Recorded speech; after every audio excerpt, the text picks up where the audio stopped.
ಇವತ್ತು ಕರ್ನಾಟಕ ರಾಜ್ಯದಲ್ಲಿ ನಮ್ಮ ಗ್ರಾಮೀಣ ಅಭಿವೃದ್ಧಿ ಇಲಾಖೆ ವತಿಯಿಂದ ಈ ವರ್ಷ ಅತಿ ಹೆಚ್ಚು ಅಭಿವೃದ್ಧಿ ಹೊಂದಿದ ತಾಲೂಕು ನರೇಗಾ ಹಬ್ಬ ಅಂತೇಳಿ ಒಂದು ಆಚರಣೆ ಮಾಡಿ ಮಾನವ ಸಂಪನ್ಮೂಲ ಅಂದರೆ ಮ್ಯಾಂಡೇಟ್ ಬಳಕೆ ಮಾಡಿ ಅತಿ ಹೆಚ್ಚು ಈ ಬಿಒಸಿ ಅಂದರೆ ಮಟಲ್ ದುಡ್ಡನ್ನು ಬಳಕೆ ಮಾಡಿ ಅತಿ ಹೆಚ್ಚು ಕೆಲಸ ಮಾಡಿದ ಮನದಂಡದ ಮೇಲೆ ಇವತ್ತು ನಮ್ಮ ಹುರುಳಿ ತಾಲೂಕಿಗೆ ಇದು ಈ ರಾಜ್ಯದಲ್ಲಿ ಜೋಲಿಗೆ 2 ತಾಲೂಕಲ್ಲಿ ಇಡೀ ರಾಜ್ಯದಲ್ಲಿ 8 ತಾಲೂಕಿಗೆ ಇವತ್ತು ಆಯ್ಕೆ ಮಾಡಿದೆ ಸರ್ಕಾರ. ಆ ಆಯ್ಕೆಯಲ್ಲಿ ಹೂವಿನಡಗಲಿ ತಾಲೂಕು ಕೂಡ ಒಂದು ನಡೆದ ಅದ್ದೂರಿ ಕಾರ್ಯಕ್ರಮದಲ್ಲಿ ನಮ್ಮ ತಾಲೂಕಿನ ಕಾರ್ಯನಿರ್ವಾಹಕ ಅಧಿಕಾರಿ ಮತ್ತು ಸಿಬ್ಬಂದಿ ವರ್ಗಗಳನ್ನು ಕರೆಸಿ ಗೌರವವಾಗಿ ಅವರು ಮಾಡಿದ ಸಾಧನೆಗೆ ಇವತ್ತು ಈ ಪ್ರಶಸ್ತಿಯನ್ನು ಕೊಟ್ಟವರು ಇವ್ರನ್ನ ಸನ್ಮಾನ ಮಾಡಿ. ಹಾಗಾಗಿ ಇದು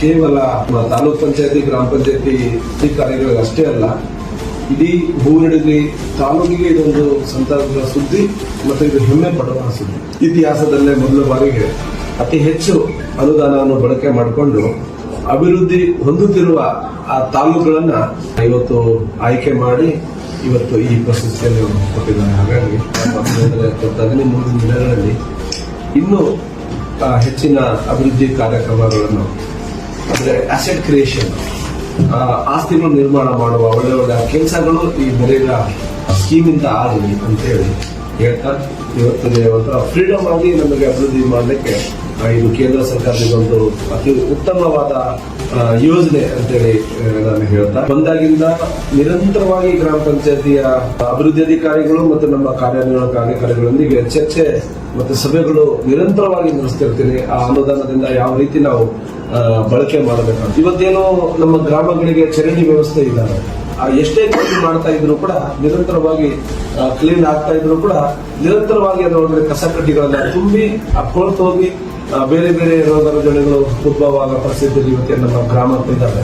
ಹಾಗಾಗಿ ನಾವೆಲ್ಲರೂ ಸೇರ್ಕೊಂಡು ನಾನೊಂದು ಚಿಕ್ಕದಾದ ಪ್ರೆಸೆಂಟೇಷನ್ ನಾನು ನರೇಗಾ ಆಯ್ಕೆಯಲ್ಲಿ ನಾನು ಸಲ್ಲಿಸಿದ್ದೆ. ಈ ತರ ಒಂದು ಚರಂಡಿಗಳು ನೋಡಕ್ ಆಗಲ್ಲ, ಎಲ್ಲ ಒಳ ಚರಂಡಿ ವ್ಯವಸ್ಥೆ ಇದೆ.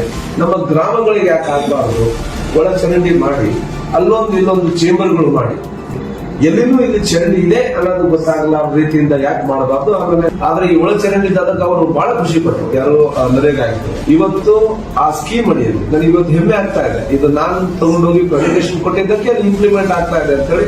ಆಮೇಲೆ ಅವ್ರು ಯಾವುದೇ ಮೀಟಿಂಗ್ ಮಾಡಿದ್ರು ಕೂಡ ಆ ಹಡಗಲಿಯನ್ನು ಅವರು ಊರಿನಲ್ಲಿ ತಾಲೂಕನ್ನು ಅವರು ಬಹಳ ಆಸಕ್ತಿಯಾಗಿ ಕೇಳ್ತಿರ್ತಾರೆ. ಯಾಕಂದ್ರೆ ಇದು ಶುರು ಆಗ್ಬೇಕಂದ್ರೆ ಇದು ನನ್ನಿಂದಲೇ ಆಗಿತ್ತು ಅಂತ ಹೇಳಿ ಅವರು ಬಹಳ ಆಸಕ್ತಿಯಿಂದ ಕೇಳ್ತಾರೆ.